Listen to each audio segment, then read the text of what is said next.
Hi friends, welcome to my channel. ഇന്ന് fabric പെയിൻറ്റിങ്ങിന് ആവശ്യമായിട്ടുള്ള ബേസിക് മെറ്റീരിയൽസിനെ കുറിച്ചാണ് പരിചയപ്പെടുത്തുന്നത്. തുടക്കക്കാർക്ക് വളരെ പ്രയോജനമാകും. തുണികൾ തിരഞ്ഞെടുക്കുമ്പോൾ ശ്രദ്ധിക്കേണ്ട കാര്യങ്ങൾ എന്തൊക്കെയാണെന്ന് നോക്കാം. തുണികൾ തിരഞ്ഞെടുക്കുമ്പോൾ ഫാബ്രിക് പെയിൻറ്റിങ്ങിന് അനുയോജ്യമായ തുണി തന്നെ എടുക്കുക. അടുത്തടുത്ത് ഇഴകളുള്ള തുണികൾ തിരഞ്ഞെടുക്കുക.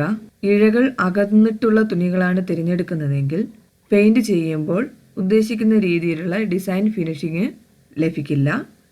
പ്രത്യേകിച്ച് കോട്ടൺ തുണികളാണ് തിരഞ്ഞെടുക്കുന്നതെങ്കിൽ കോട്ടൺ തുണികളിൽ മറ്റുള്ള തുണികളെ അപേക്ഷിച്ച് സ്റ്റാർച്ചിൻ്റെ അംശം കൂടുതലാണ്.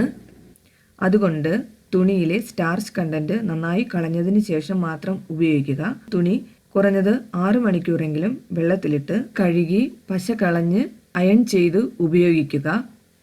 നേരെ മറിച്ച് തുണിയിൽ നേരിട്ടാണ് പെയിൻറ് ഉപയോഗിക്കുന്നതെങ്കിൽ തുണിയോടൊപ്പം ഡിസൈനിൻ്റെ പെയിൻറ്റും പോകാം.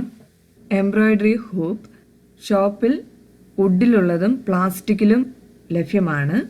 ഇത് 9 ഇഞ്ചിൻ്റെയാണ് ഞാനിവിടെ എടുത്തിരിക്കുന്നത്. അകത്തൊരു ചെറിയൊരു റിങ്ങും പുറത്തൊരു വലിയൊരു റിങ്ങും ഉണ്ട്. തുണി വച്ചിട്ട് അഡ്ജസ്റ്റ് ചെയ്യാനായിട്ട് അഡ്ജസ്റ്റബിൾ സ്ക്രൂവും ഇതിലുണ്ട്. പല അളവുകളിലും ലഭ്യമാണ്.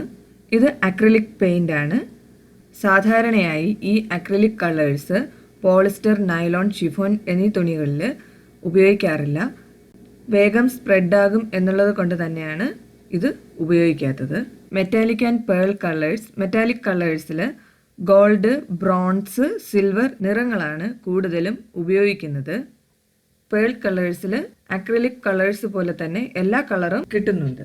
കൂടാതെ പരമ്പരാഗതമായി ഉപയോഗിച്ചു വരുന്ന ഫാബ്രിക് കളേഴ്സിനെ അപേക്ഷിച്ച് വസ്ത്രങ്ങൾക്ക് ഗ്ലിറ്ററിംഗ് ഇഫക്ട്സും മനോഹാരിതയും നൽകുന്നു എന്നുള്ളതാണ് ഇതിന്റെ പ്രത്യേകത. ലിക്വിഡ് എംബ്രോയ്ഡറി ഗ്ലൂ ഔട്ട്ലൈനറായി ഉപയോഗിക്കുന്നു. എല്ലാ തുണിത്തരങ്ങളിലും അപ്ലൈ ചെയ്യാവുന്നതാണ്. പെയിന്റ് ചെയ്യുന്നതിനായി പെയിന്റിംഗ് ഡിഷും ബ്രഷസും ആവശ്യമാണ്.